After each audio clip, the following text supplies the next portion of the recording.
Hey there, everyone. Happy Monday and welcome to today's live stream.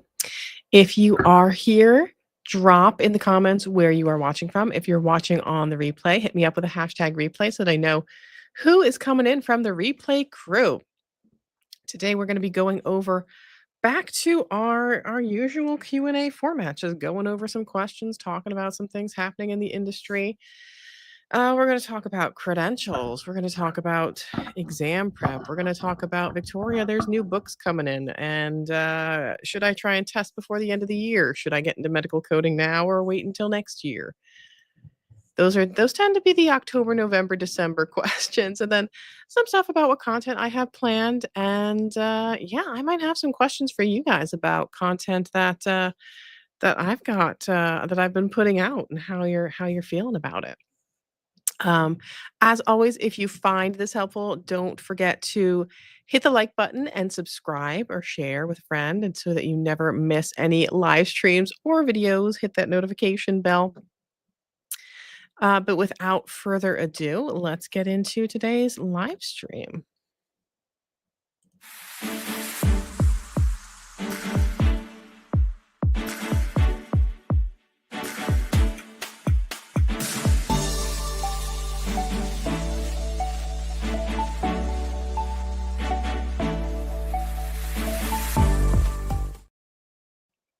And YouTube. Oh my God, how could I forget YouTube? In any case, yeah. Hi, everyone. We're coming in live today, coming in hot, coming in live from YouTube, Facebook, LinkedIn, Instagram, and then separately from TikTok. When are they going to add my TikTok right in there? So, all my friends are coming in today from all across the world, actually. I don't know if you guys know this. I think only 60 or 70% of my audience is in the US. There's a good chunk from India, a few from Pakistan, Philippines. Yeah, mostly US based though. I actually, a few months ago, started subtitling my videos in Hindi because of the Indian audience, but now I guess they auto dub everything. Like YouTube sent me out a notification a while ago that they were going to start auto dubbing me, and I guess now they do it to the point that they might start fixing it so that my lips move differently with the auto dubbing, so that if you're in Mexico, it'll automatically dub it in Spanish and all kinds of stuff. So I don't know. I'd be curious to see that. I know I have a good audience in Puerto Rico as well, and they speak. A lot of them are bilingual and they speak Spanish and English. But one of these days, I'm gonna have to see what that's like. The Contempo coding channel in other languages.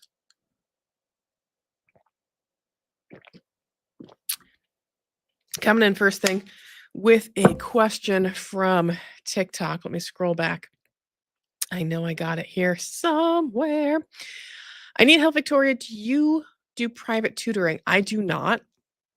Couple of reasons. My schedule's kind of crazy and there's a really huge demand. And what happens is when there's a huge demand, demand tends to inflate the price, right? So the amount that I would have to charge individually because of how popular and in demand and so forth I am for one-on-one tutoring, it would be way more than I would even feel comfortable charging you guys. But if you are looking for tutors, Shannon does some. Shannon Benet. You can find her on LinkedIn. You can also check tutors.com or wyzant.com, WYZANT, and you should be able to find tutors for medical billing and coding. If there's anyone out there that runs a company and you do tutoring, and you're looking for some referrals, depending on, if I'm familiar with you and your notoriety and stuff, we could potentially work something out where I send some people your way in a affiliate sort of relationship. So yeah, if you're doing that, let me know. We could maybe work something out. But yeah, right now I don't have a lot of vetted tutors that I feel comfortable sending people to, other than Shannon Benet, because I know she's been in the industry for a while and does that. Marisol's coming in. Do you Teach coding with Circ. God, I wish. I wish I was smart enough in that arena to do some education for that, but I would have to refer you over to Dr. Z. He's got it so well covered that I wouldn't even need to touch it with a 10-foot pole. I'm one of those type of people that, like, if someone else says that they've got something, I'm like, "Cool, you've got it." Like, I don't need to reinvent the wheel. Even to the point that, like, if I go out to dinner with someone, you know how socially, like, when someone's like, "I'll pay for dinner," you're supposed to be like, "Oh, no, no, it's okay. I'll gotta know," and do the back and forth. Like, if I'm out with someone and they're like, "I'll pay for dinner," I'm like, "Thank you." Like I'm not one of those people who's like, "I'm not gonna argue with you." Like, if someone else is doing something and they're doing it great and I have no way to improve upon it, I'm like, "Nah, that's cool. You just do your thing. I don't need to interfere on that turf."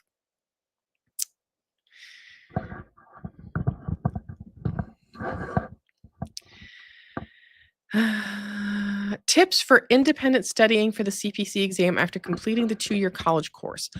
My highest recommendations would be to get the official materials from the AAPC.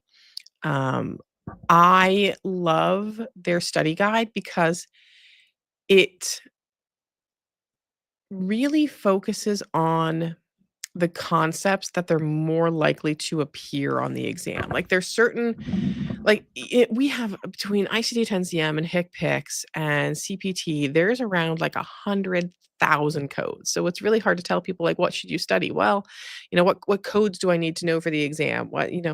It's really more concepts. There tend to be certain concepts that are more likely to appear on the exam. And those are the ones that they cover very heavily on the study guide. They're like, here's these concepts. Things like skin lesion removals, and particularly skin lesion removals where maybe they're doing one's full excision and then they're doing some shaves. So, like, mix and matching of different skin procedures.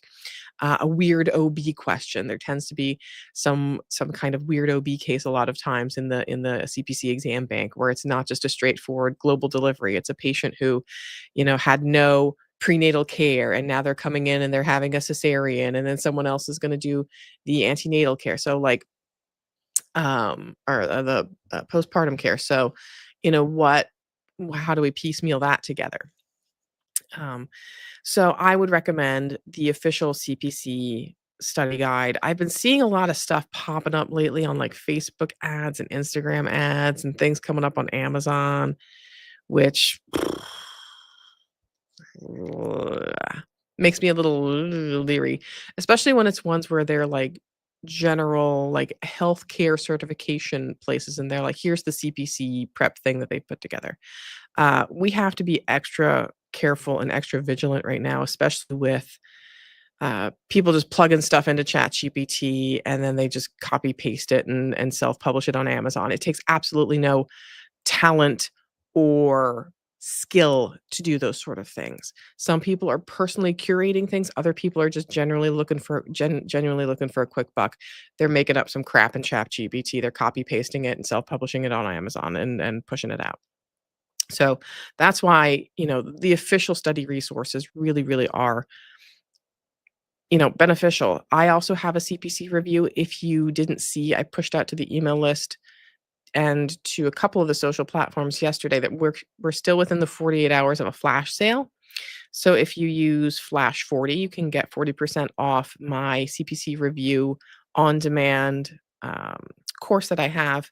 It's just like 4 hours long and just concentrates on, again, those heavily covered concepts for the exam.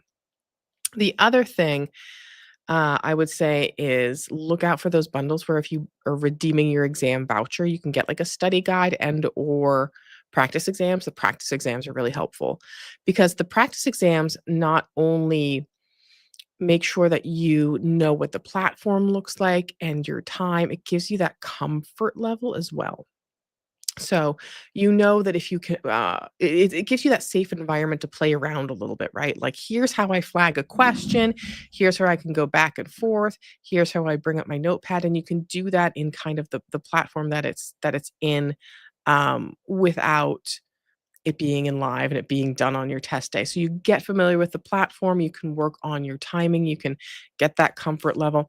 The only caveat to the official AAPC practice exams is when you take AAPC exams that allow books, which is most of them except for I think like 1 or 2, you're not allowed books, but I think maybe compliance officer and something else. Um, when no, maybe not, maybe it's practice managers. Anyway, in any case, you're allowed to choose between I'm going to be responsible and bring my physical paper books, and I'm going to make sure that they're the right editions and the right versions and the right years and all that. And that I didn't, put anything in there that I'm not supposed to, like sticky notes and stuff. Or you can use ebooks. So the problem with using the practice exams is there's functionality in there that really can't be turned off or changed, where you in the exam platform can't have open other windows open. So if you're using your ebooks and you're doing the practice exams, every time you click off of your exam platform to go use the ebook, it'll blank out the platform. So you can still use your ebooks if you want to bring them up on a phone or a tablet or even a separate computer, but not on a separate monitor of the same computer. So that's the one caveat with the practice exams is that you can't use the ebooks while taking the practice exams. Because when you're taking the live exam, you can't have any other additional tabs and stuff open. When you elect to use the ebooks for your exam, they will automatically put them in the exam platform. So you're not clicking on an external link, you're like literally in the platform. Yeah. Oh, so that was a long one, I think. Hey, Victoria, since you're getting your CIC, are companies all open to accepting the certification if you don't have the CCS? Yes, I would say over the past few years, I have seen quite a few more employers that are willing to take the CIC. But don't take my word for it. Let's actually take a look over real quick on Indeed.com. Because one of the things I always say about credentials is like if you're not sure about a credential, if it's a one that employers are looking for or how in demand it is, we can just search for that credential in Indeed.com and see what comes up, because it might be that there's no one who's really looking for that credential. So let's see what happens. Now, sometimes we run into problems because some of these also have other industries with the same credential title. All right, let's get in here. So those of you on TikTok won't be able to see this because I'm screen sharing on my computer. One of these days we'll get there. Maybe once they get all of the realigning of TikTok. Who did I recently hear was going to be in? Yeah, the latest rumor I heard was that Barron Trump was going to be in relationships with building the new TikTok things, and I'm like, oh, that came out of left field. Okay, let's see. Let's see here. So if we go into Indeed.com and we search CIC, yeah, we're still finding a lot of jobs in here. So 100 plus jobs, and they're biller coder, hospital inpatient remote coder, associate coder, inpatient medical coder. So yeah, that looks to me like employers are definitely putting in here that they are taking the CIC. So let's even look at one of the positions here. It says hospital inpatient coder 2.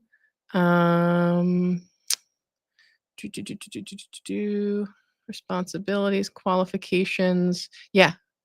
RHIT, CCS, or certified inpatient coder CIC required. Yeah, I'm not saying don't get involved with a HEMA, but they're having their conference right now. And I'm even seeing people like buzzing online that they're like, well, let's see what the announcements are with a HEMA. Cause gosh, sometimes a HEMA, it almost feels like a bad relationship. Like they kind of tell you that, oh yeah, we're gonna get better. We're gonna stop doing bad things. And then you're like waiting for it and waiting for it and waiting for it and waiting for it.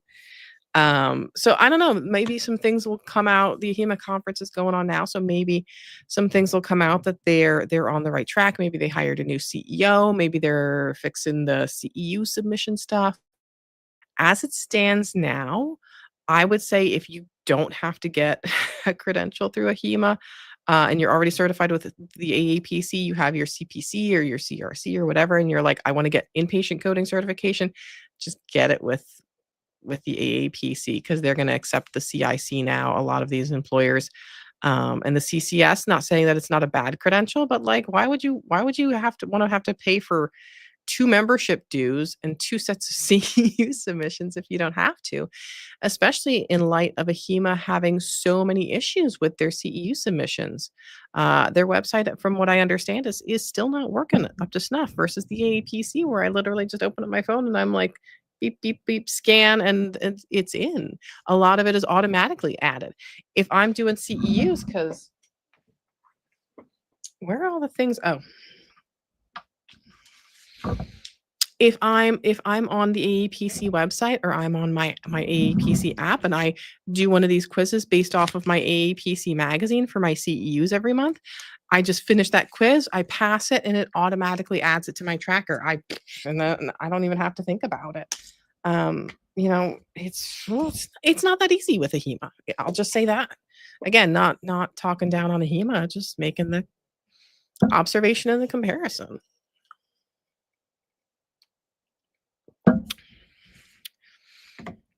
Now, as far as certifications, Veronica's coming in and she says, in your professional opinion, long-term career growth perspective, which certification would you recommend pursuing after the CPC? COC, CRC, or CPMA? In today's environment, I would definitely say CPMA, because you're going to demonstrate your skills in auditing. I think that's a good next step after your CPC.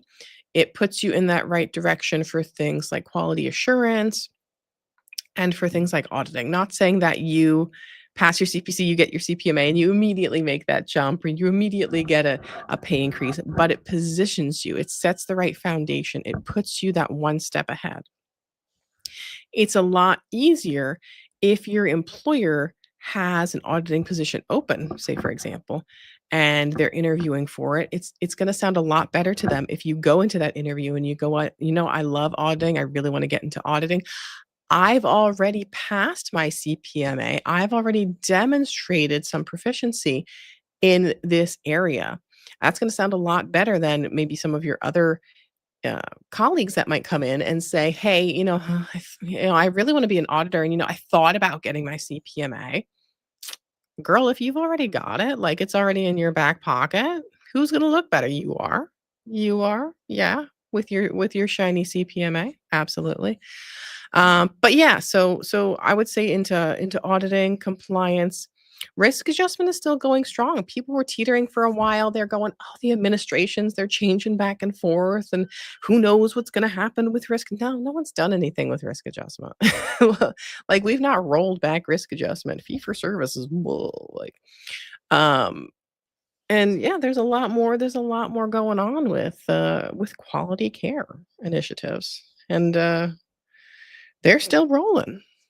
Although I will say I heard so they were supposed to hire a whole bunch more risk adjustment auditors to be doing audits on the Advantage plans, and I heard that got halted for now, that maybe they're not gonna be hiring the tons of auditors, or they might be pausing some of those audits. I don't know, there's so much going on with the government these days. It's impossible to it's like drinking from a fire hose. It's like I'm trying, but I can't keep track of everything that's going on.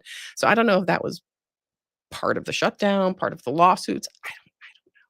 I don't how do you think the market is for RA coding? It's good. I think risk adjustment is still, I would feel, fairly contractual.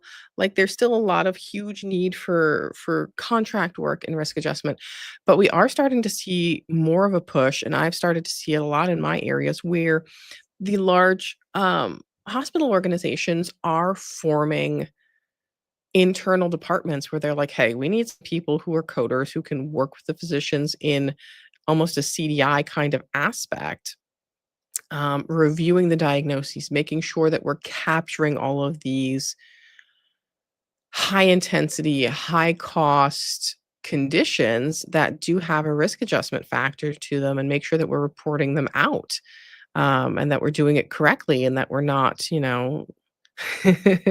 um, making sure that they are portraying what is truly happening with the patient, that we're not over exaggerating things, or that no one's maybe clicking buttons or adding specificity or putting on diagnoses that are maybe not supported because they think they kind of like have to for these quality programs or something.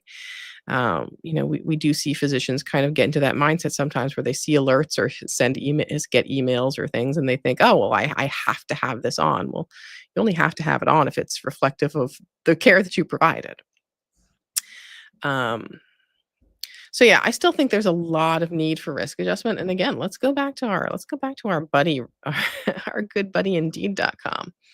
Um, I think CRC is one of those ones where it has other other things. But yeah, we can see there's still a lot of jobs out there for risk adjustment coding, remote inpatient medical coder, bill and record reviewer, risk adjustment coder remote, CDI, medical coding specialists, education specialist, risk adjustment. Yeah, so there's still a lot of risk adjustment stuff going on there. Even more full-time permanent positions coming on. AC is asking, is the CRC worth getting with my CPC? I would give yourself a little bit of grace time. Um, once you finish your CPC, I think it's nice to take a little breather, right? Just be like, ah, I did it. I'm going to honor where I'm at, but I'm going to give myself a little grace, give myself a little bit of time. But if you're very proactive and you're like, before some of this starts leaking out of my head, I want to go for that next credential. That's cool. Like, be ambitious, but don't overwork yourself. And then to the point that you would get frustrated. You know, I don't want to see anyone who's like, I got 6 credentials within the span of 7 months and now I can't find a job. You have to balance out some of those other things, working on some of those skills and the networking and getting involved with your local chapters, fine tuning your resume. It's important to work on some of those career aspects instead of just credential collecting. Like they're Pokemon cards or something. Could you imagine? That could be a funny video of Victoria just like pretending I'm unwrapping Pokemon cards, but they're my medical coding certifications. Ah, instead of like, I got the shiny Charizard, it's like, I got my CPMA. Now I'm just being ridiculous.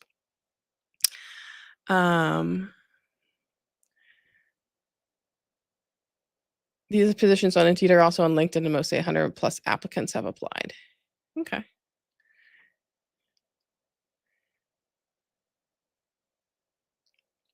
Chelsea Ross on TikTok says, is there a job I could take while going to medical billing and coding school? Anything working in healthcare, anything where you're doing patient registration, scheduling, where you're working with those medical record systems or any kind of systems that they can.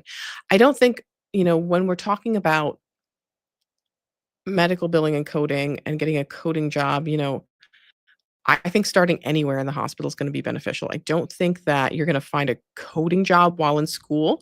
You might find something possibly in billing or revenue cycle, but unlikely that it's going to be a coding job. But as long as you're working in healthcare somewhere and you're getting familiar with the processes and the players in the hospital and the different software and applications, that's going to be really, really beneficial. And a lot of these healthcare organizations now, and even the insurance companies, they promote from within. I've worked and I've hired in positions where they've said, "Hey, if you have an internal candidate that's fairly qualified, you have to hire them. The only way you can hire someone who is an external candidate is if they would have something really above and beyond what your internal candidates are able to offer. Because onboarding people costs a lot of money. So it's nice to have someone who's internal and they know that they have already committed to the organization.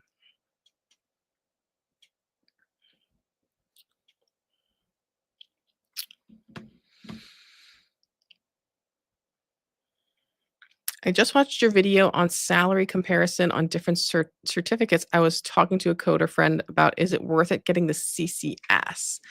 Um, yeah. So I will fully disclose, AHEMA is not my favorite organization because I just don't find them as user friendly, as the AEPC has been. I feel that AEPC has really made significant strides over the years in the member experience, having new member orientation, having CEUs that are included with the magazine subscription that you get as a member, having members only webinars, discounts for members, special offers for members, building your network with local chapters. I don't feel as though AHEMA is as robust with that, and I feel like a lot of their functionality is still a little antiquated, and that AHEMA is still has almost that elitist kind of note to them, I'll say. Um, so having said that, do I think the CCS is worth it? Yeah, it's a great credential. Um, if you're starting out and you just want to get into inpatient coding, I would never discourage anyone from getting into AHEMA and getting the CCS. I think it's a great credential. I think it will be a little rougher figuring out and navigating some of that AHEMA landscape, though, versus the AAPC. And we were just talking a little while ago about the CIC, which is the AAPC's equivalent. It's their inpatient coding credential, and that a lot more employers are willing to accept the CIC as well. So yeah, I think the CCS is a worthwhile credential.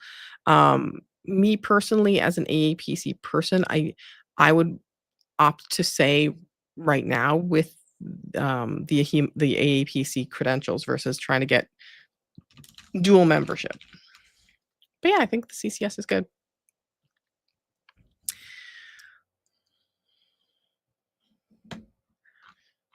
TikTok is being very talkative today, and then Facebook and LinkedIn and Instagram not so much. Actually, let me check my Instagram people.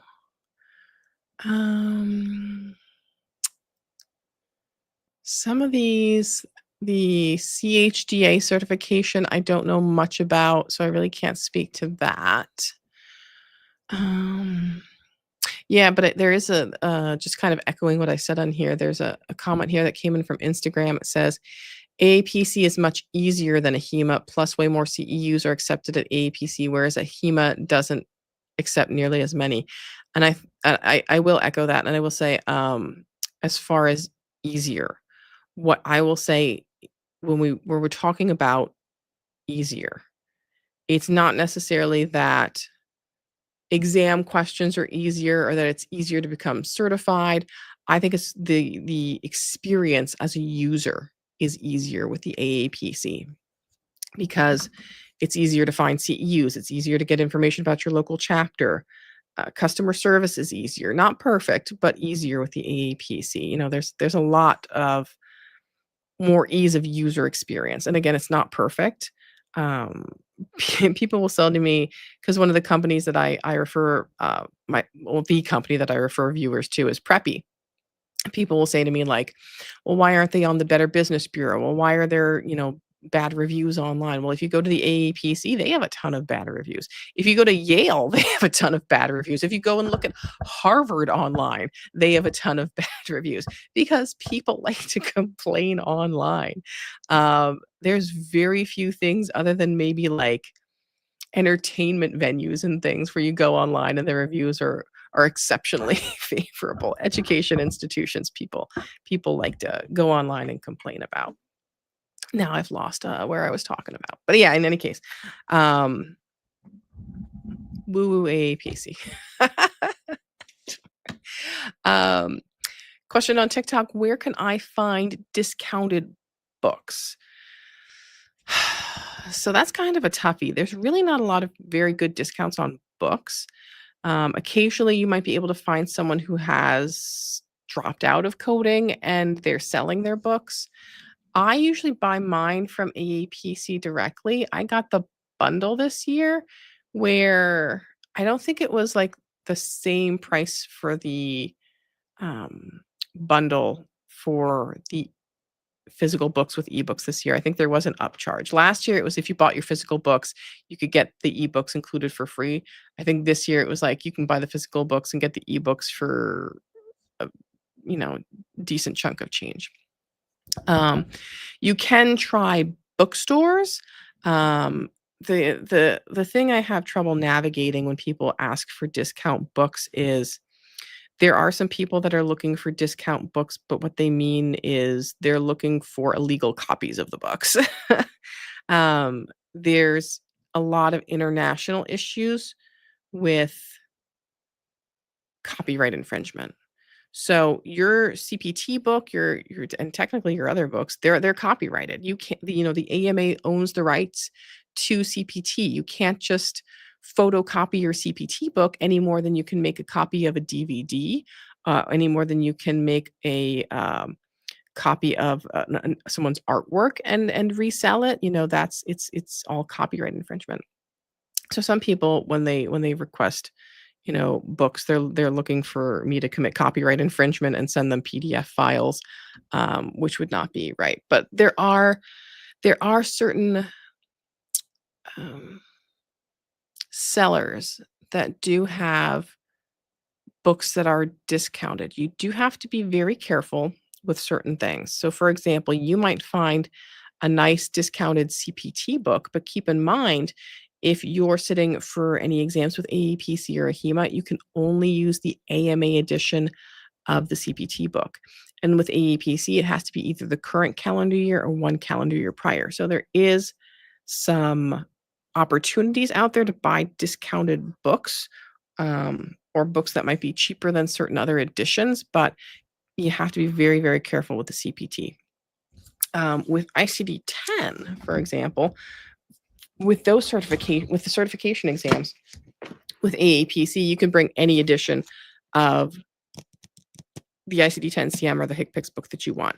So you might find some editions or some publisher versions that are cheaper, but they might not have the robust information that you might need for a certification exam, like all the illustrations or guidelines at the front of each chapter. But you can check discount bookstores. You can check some online forums and see if anyone has maybe dropped out of medical coding and they're looking to sell the books that they used for classes for cheap. Or you can check your local library. I've heard a couple of people say that they've been able to borrow them from their library.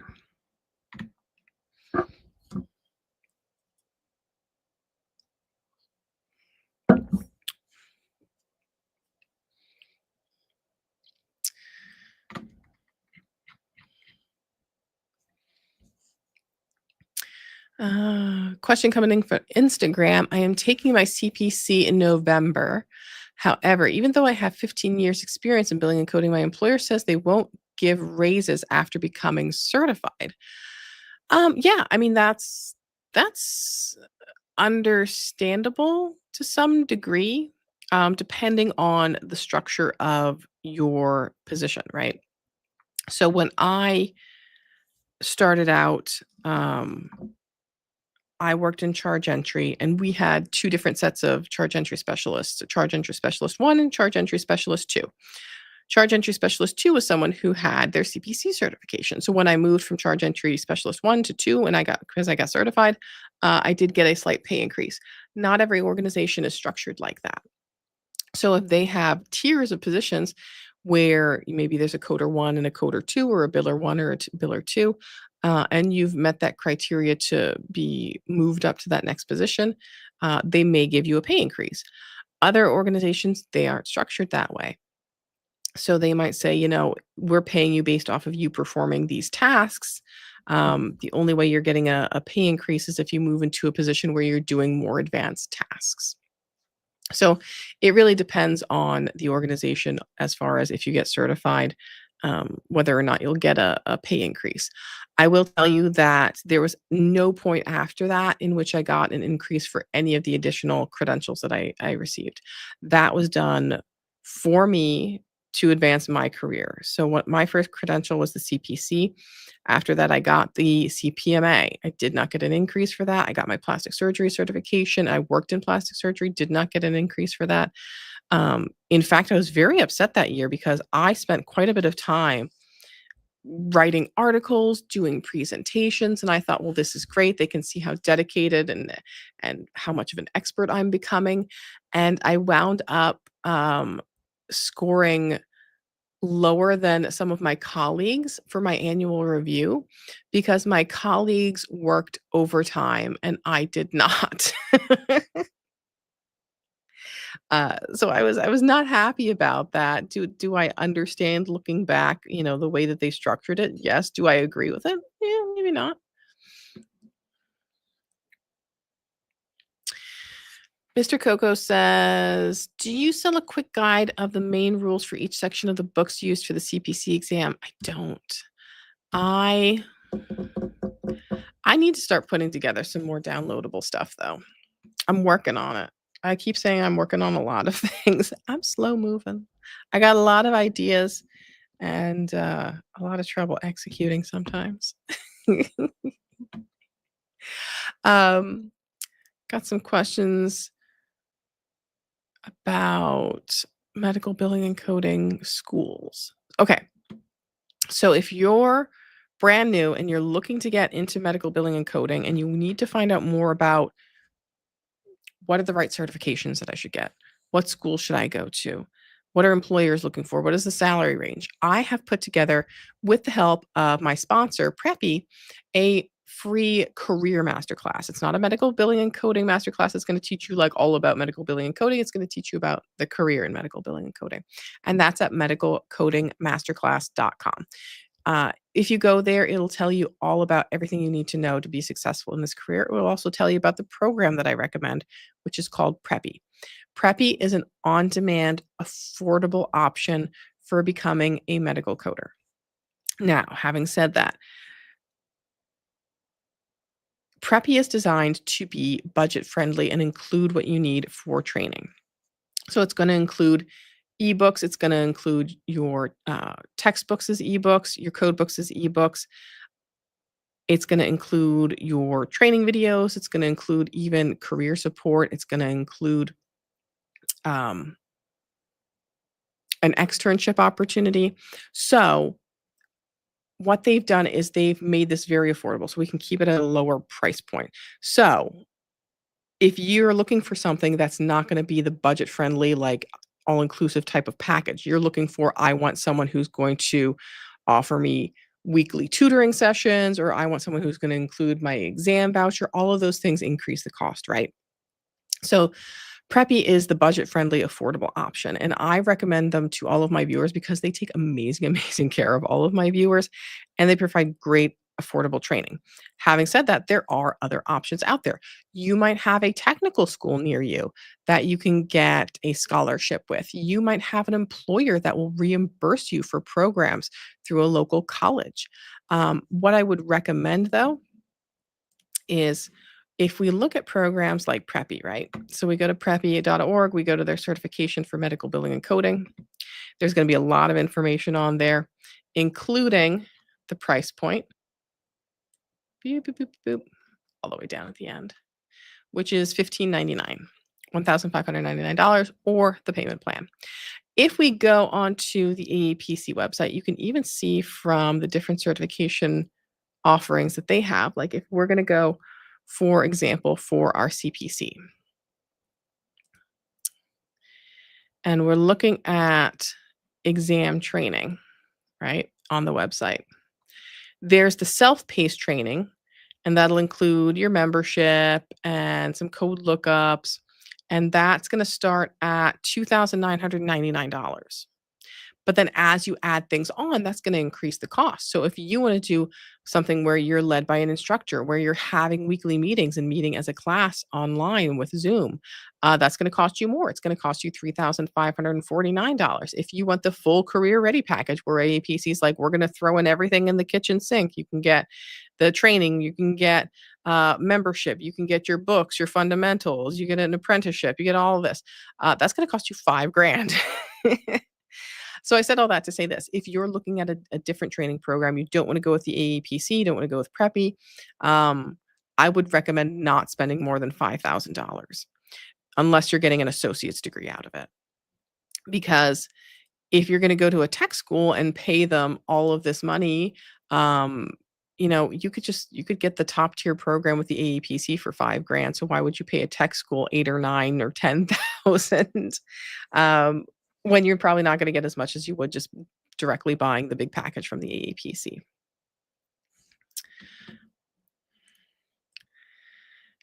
Keyline Fairy says, "Hi, I'm going through Penn Foster's medical billing and coding courses, and honestly, I feel like so much filler with medical assistant stuff. Is that normal?" To some degree, yes. Um, I I used to teach at a technical school in the area, and my coding 1 course had to also be taken by the medical assistants, which was a little wild because, then half of the class is there because they're medical assistants, they have to take some coding and they have no interest in this and they don't care. And the other class is like half of the class is very devoted and they're like, "Give me more. I need to, understand this. This is what I'm going to school for." So there is some overlap as far as things like the insurance and patient care things and compliance. But yeah, I've not gone through the Penn Foster program. I've known some people that have. They've not filled me in a whole lot about the program. Um, some of these programs, I think you have to kind of do what you can with them. I will say I've not heard super favorable things about the Ed2Go program. The other programs, again, it's hard for me to say this is a good program, this is not a good program, because there's just, first off, so many of them. I know someone had just said something in here about AMCI. I've heard favorable things about them. Other than that, I can't vouch for their program because I've not really seen it. I've not seen it with my own eyes. As much as I would love to say, yeah, I'm spending thousands of dollars, um, thousands of dollars every year to go to different programs. I am not.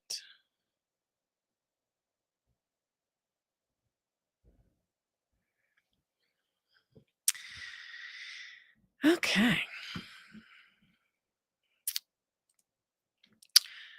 Joder says, "I've had approximately 4 years of experience in medical assisting. I'm going to enroll into a physician coding program at a community college near me." Awesome. That sounds good. I myself am a community college girl. I do not have an associate's degree. I have a certificate of completion from the Reading Community College. A lot of people are surprised when they find out that I'm a northeastern PA, specifically a Berks County girl. Yeah. But yeah, I think any program has the potential to be a good program if you really devote yourself. If you're someone who's like, "I'm just gonna sit and I want to almost like through osmosis, like just tell me the information and I will just suck it into my brain," um, I think you might have some more problems because medical coding is something where you really have to practice. You really have to dive into some guidelines and really understand some of the um, correct interpretations of different pieces of text and how to apply things, and it's I like it. I like it. But yeah, so when you're taking your classes, um, for example, and you get homework assignments, right? It's really important to not just be going onto these websites and Googling the answers or trying to find websites where they've published the answers to the questions online somewhere, because you're doing yourself a disservice. You have to really understand this in order to be successful.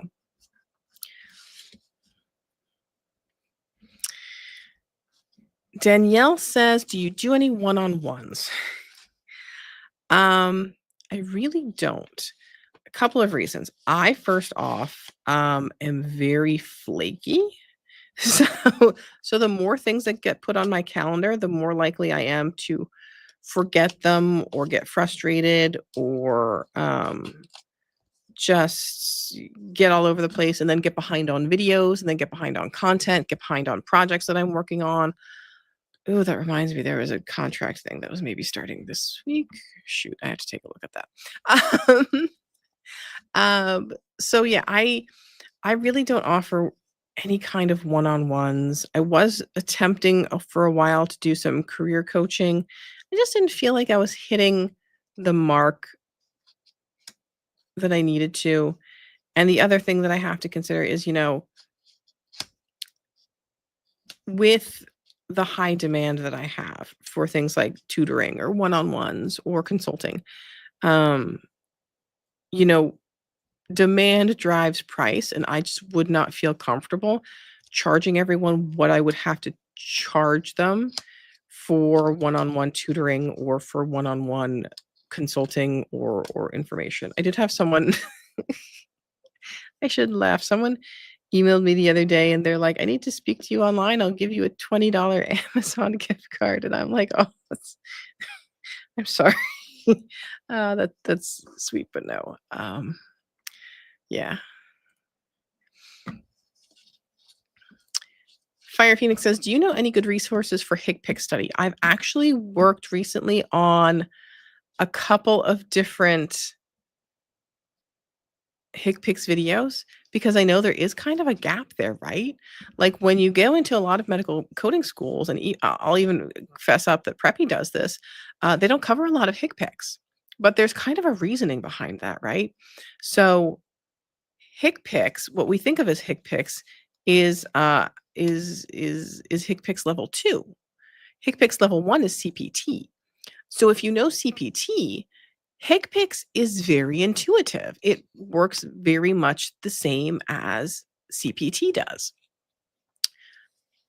So what was happening in a lot of education programs is, it's because it's intuitive and because it's minimally focused on in the certification exams. For example, the CPC only has 3 HCPCS questions on it.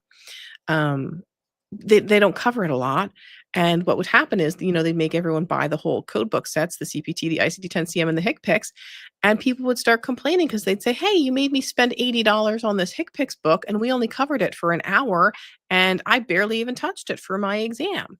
So some organizations don't even offer HCPCS books anymore because so many people were complaining that they had to pay for this book that they barely even looked at, right? So there's not a lot of a ton of HCPCS study. Having said that, people want to feel comfortable with it, right? So I do have some videos on the channel that I published recently, and I've worked on just some HCPCS practice, because it is kind of a gap right there, right? So if we go on to the Contempo Coding YouTube channel, let's bring it up here for those that are streaming on LinkedIn, Instagram, YouTube, Facebook. You can see this. My TikTok people can't. And while I'm bringing this up, don't forget to like, share, and subscribe. Where is it? So if you're ever like, "I wonder if Victoria has a video on blah, blah, blah, blah, blah, blah, blah, blah, blah," what you do, go to the main channel page. You might have to scroll over here, but if you do, there's this little magnifying glass, and that's the search button. Sometimes, depending on what monitor I'm on and what computer, like it'll already be there. Sometimes I have to scroll over. But in any case, if you search for HCPCS, it'll bring up all of my HCPCS videos. So there's a complete guide to HCPCS, and I think I did some case studies recently. I feel like I did. Yeah, HCPCS coding practice. So that was published March 13th. So you can find that on the channel as well. Just some more HigPix coding practice. I'm working on I'm working on a lot of things. But yeah, I'm trying to get some more case study material together. It's hard to do that and balance everything out. But I was talking to one of my old colleagues the other day, and I might be able to tap into her to start developing some more like case study type material. Like, hey, Tracy, could you make some stuff for me? And then I'll just present it. It's the making of the cases. And then you know what winds up happening is I spend all of this time and I'll put together like this great presentation and I'll be like, I have 10 cases and I'll check them all together. And I'll be like 30 minutes into recording and realize that I either like fat fingered a code or I didn't circle the right answer on it, or I'm going through it and I'm like, actually, this case doesn't make any sense at all. it's such a it's I don't know. It's a mixed bag of nuts sometimes. Worth it though. 110% worth it. I have a question coming in on TikTok. I passed my CPC certification and I have 10 years of billing and RCM experience. Any resume help you recommend? Yes, I have two. One is projectresume.net, which I do have a relationship with. They just changed hands. Look, they updated their website. It looks so good. Projectresume.net focuses on resume building just for medical coders. The thing about Project Resume is they're very much like, give us your information, we'll polish up your resume. There's another resume service. It has last time someone told me a couple months waiting list, but it was only like, I think maybe 2 weeks or something like that. Let me hold on, because I always get it wrong every single time. And it's Sarah. And I always want to say it's Caffeinated Coder, but it's not Caffeinated Coder. It's Caffeinated Creations. Caffeinated.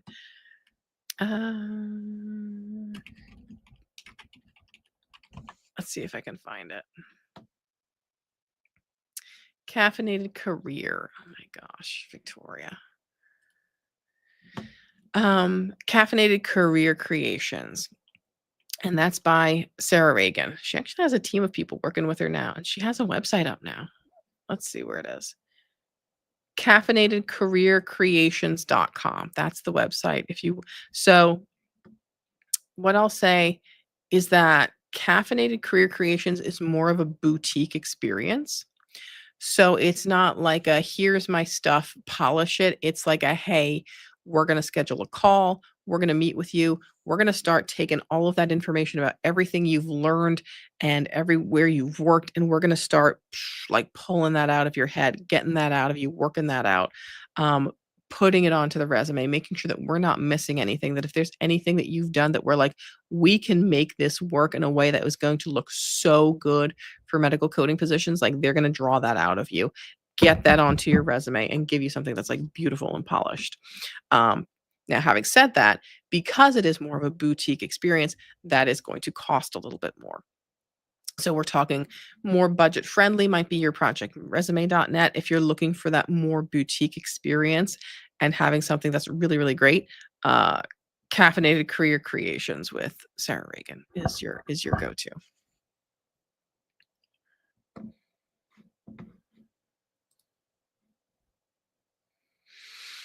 Comment coming from TikTok that says, I get so confused coding cardio. Me too, sister. It is not my fave. It is not my fave. I always forget to do this during live streams. Okay. Move microphone. The merch shop is open on contempocoding.com. There is also links directly on YouTube. So if you want any merch for the Keep On Coding On, for #MedicalCoder, for some of my other stuff, I've got like a caffeine related one. You can check that out at contempocoding.com. I've got a lot of colors available too.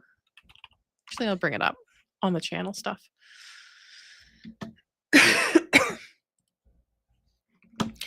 Okay, so if we go to contempocoding.com, here's all the courses, here's all the merchandise. This one is actually, I think this is the men's big and tall because I wanted it like super, super baggy and cozy. But I also have some really cute, I love the hoodie shirts, and I think they're really good for fall. So like this one I wear a lot, the hashtag medical coder, that's like a hoodie shirt. And I have that one that says keep on coding on too. I really like that one. But yeah, so there's, if you need some medical coding merch, that's available on the website. And it's actually made by medical coders, not some rando that's just made something up on the internet and, is just, they've got one for medical coding and one for welding and one for nurses and one for carpenters yeah. So that's what we're doing. Anna says, "Can coding something wrong cause a sue?" So you can get sued for doing medical coding incorrectly, especially if it is knowingly done incorrectly. But if you're just a medical coder and you're going about your day and you make a mistake, you're not going to get sued. There is liability insurance that you can purchase as a medical coder.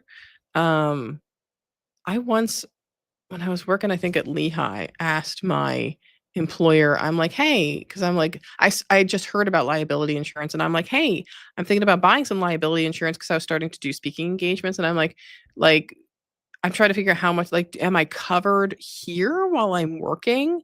And they got really angry with me for like no particular reason. They're like, "You're covered by something somewhere," and I'm like, oh, okay." Um, yeah. That was also the position where I said, like, I said that I during a one-on-one that I felt like I was being told to sit down, shut up, and code, and my boss got, like, red in the face, angry with me, so angry. But I would wager to bet that a lot of people a lot of people watching this live stream are pretty happy that I didn't just sit down, shut up, and code, that I actually did some other stuff beyond that. Um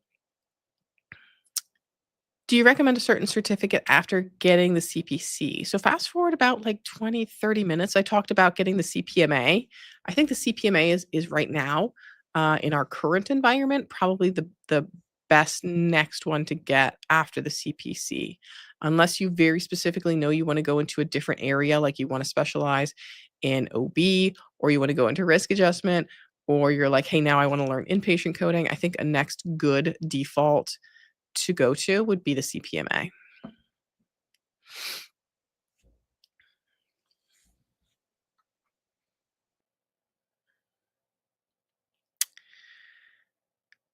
Mm. Teresa asked, "Do you have any videos or content for auditing?" I do have a few. I do have a few. Um, I really should develop some more in-depth stuff. But right now I have some general information about auditing and I have some CPMA stuff. That's again on the list of things that I'm thinking about doing. The list of you guys, like, I'll have some people message me and be like, "I wanna start a channel about medical coding," and then they'll be like, "Can you help me out? Because like, I don't really know what topics to cover," and I'm like, "Okay, I've got a topic list of, I think it's 530 topics right now." So there's always topics to think about. You just gotta go out there and talk to people and listen to people. Any resources for coders wanting to specialize in general surgery? So the AAPC does have a general surgery credential, which means that as part of that, they have a study guide for general surgery. And there's also, I believe, a training program for that one that you can purchase as well. The other thing is, so if you guys know what Practicode is, right? So most of us know Practicode as that's that program we have to complete if we're an apprentice coder and we need to gain that experience to remove that apprenticeship. We can complete Practicode and get that 1 year taken off of our apprenticeship requirement. However, there are also what they call specialty Practicodes. So let's say you're someone who's just wanting to learn general surgery or you want to learn um, cardiology. There are specialty practicode modules you can purchase. Now, it's not a training program, but if you're like, hey, I need some additional practice, I want to see how I'm doing, you can get those practicodes that are more specialty uh, case oriented. And those are available on the AAPC website. Yeah. Oh, Michelle, I'm glad Michelle commented here. Okay. So Michelle says, I'm taking the Ed2Go medical coding. I think it's a great program. The only thing is there's not a lot of interaction with the instructors. You really only talk to them if you have a question. Yeah. So there you go. So I've heard a lot of people say they don't like Ed2Go. It doesn't really provide much. Michelle's saying she loves it. So there really is, a different flavor for everyone. Some people do really well with the on-demand self-study programs. Some people, they want to be in a college, they want to be in a university, they want to have at least that weekly Zoom meeting. I I don't know that I could do the in-person again, because I always wound up in classes with, and tell me if you guys have ever had this experience. I would wind up in classes with these people that anytime you would mention any kind of medical condition, either their family member, their neighbor, their someone had that condition, and they would have to go off on this huge freaking story about it, that you'd be like, oh yeah, cardiomegaly. Oh, my neighbor's mom had cardiomegaly, and this one time she was coming to visit, and the car broke down. I'm like, oh my god, like, good lord, what is going on in your life, ma'am? But never failed. There was always one of those people in my class. Chantel says, do you train people? That was my intention from the beginning. I'm like, I'm going to start this YouTube channel so everyone can see what a good instructor I am, and then I'll sell courses for them. But the channel blew up so much, and the popularity and the demand blew up so much, that I was like, there's no way that I could be able to handle instructing people without having to hire a whole team. And I'm very flaky. I'm not very good at working with a whole team of people. Uh, and it made me realize that, I just was not going to be able to scale.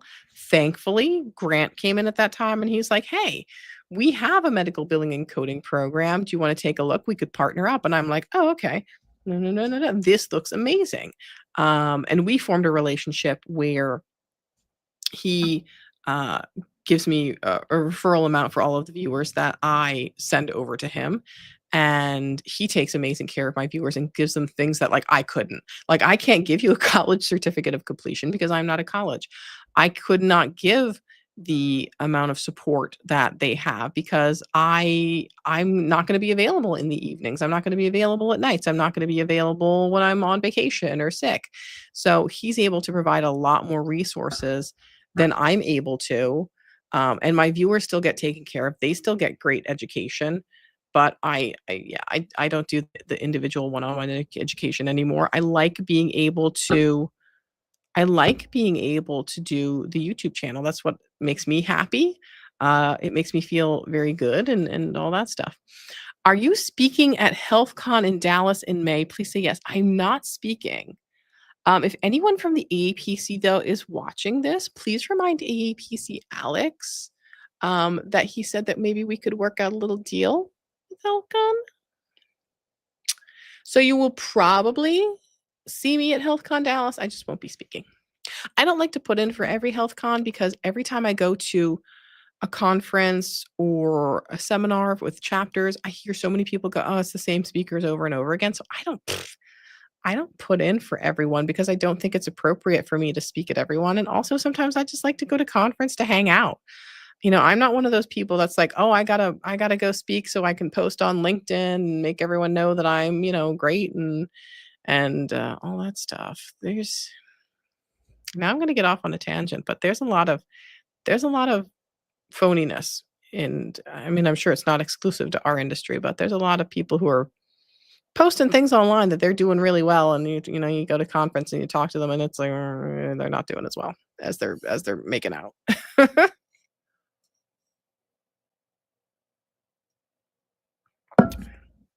All right. I'll take one or two more questions, and I gotta go grab myself some lunch. I actually have to record a video too. Um, says, I'm nervous. I'm about to get my books to start classes, and tabbing seems to help. Yeah, some people really, really like tabbing. I think for your exams, it's helpful. The only reason I still tab though is to make videos on how to do the tabbing. But someone was telling me, and I didn't even look. I think my new my new ICD-10 CM book is still sitting in my car. I think they said that there were no tabs this year, so I might have to do some more videos on tabbing for the 2026 books, and I'll probably buy tabs from Medical Coding Tabs Co. because they're the ones that I liked the best the last time I tried out all of the different Etsy tabs. And everyone says that spot ones on Amazon have said that they really don't like the Amazon tabs. I don't know what they're buying on Amazon, but I've heard the Amazon tabs aren't good.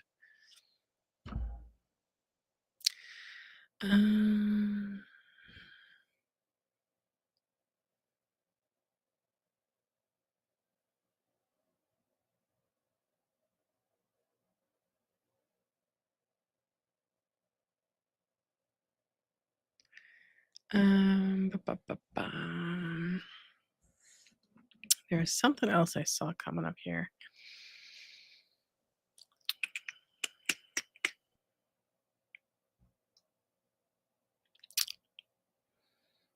Let's see. I'm trying to get the guidelines down, but it's so hard to remember them. Here's the thing about the guidelines. You do not need to memorize the guidelines. My suggestion with the guidelines is to go through, especially with ICD-10 CM, just read them a couple of times. Um, I I don't have the guidelines memorized. If you told me what all the code said, Victoria, what are all the coding guidelines for sepsis? Off the top of my head, I would not remember. um, I would have to, like, if I'm coding a chart and the patient has sepsis, I would go back to my guidelines and reference them for a quick refresher.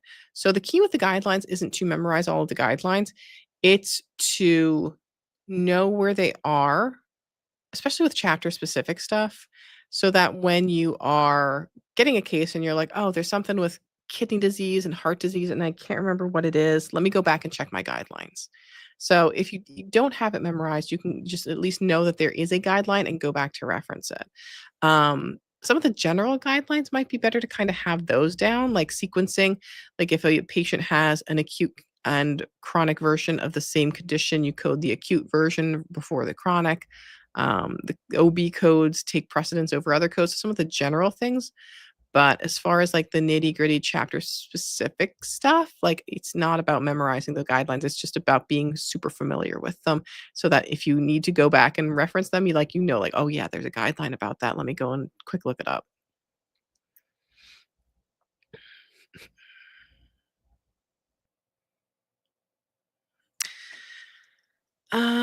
Last question I'm going to take for today from Veronica CPMA. Would you start with the AAPC study guide or go straight to NAMUS? I know you've mentioned NAMUS before.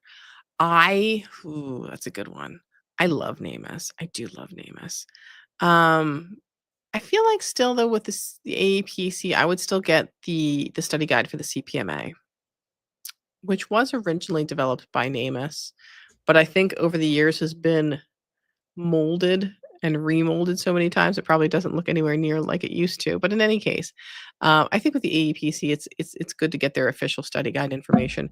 NAMUS has amazing training though still for the CPMA. It is a little more expensive. I haven't looked at it personally. So my concern sometimes though is that NAMUS has things that are more realistic and they make you question things. And sometimes the way you might code things in the real coding world don't always necessarily match the AAPC's stance on how you answer them for questions.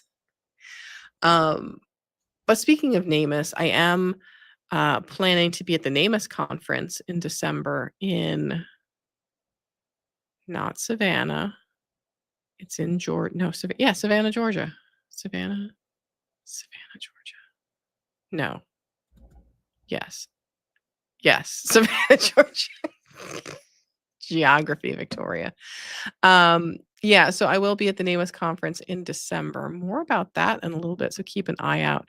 But yeah, as far as CPMA, definitely get the AEPC study guide. If you can afford additional information through NAMUS, definitely do. I think NAMUS is really good for if you're working in auditing. All right. Well, thank you all for coming on to the live stream today. It was great seeing you all. I will see you all next week. And let me know if you're in the comments. Are you glad to have the regular Q&A format back, or did you really like the workshops? I'm kind of curious what the feedback is there, because I feel like some of my Q&A people did not want to come to the workshops, and then some of the workshop people, I don't know if they go to the Q&As. But anyway, I will see you guys next week. And until then, just keep on coding on.